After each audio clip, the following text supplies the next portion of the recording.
forms of attempts to compromise your security by impersonating someone familiar, maybe like your boss, coworker, or family member, someone you know. In an effort to lower your defenses, they're going to try and come at you as if they're someone familiar and hope to catch you with your guard down.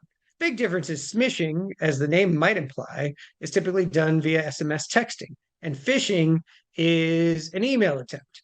So, if someone's not in your contacts, even though they say that they are that person, it's like your boss's name, random number string at gmail.com is not going to be your boss. And your boss is probably not going to ask you to go out and buy some sorts of gift cards that once they get those codes, you're never going to be able to get a refund on. And that's how they do it both with the smishing and phishing. So be careful out there. Verify that the people reaching out to you are the actual people that you do business with or are otherwise familiar with.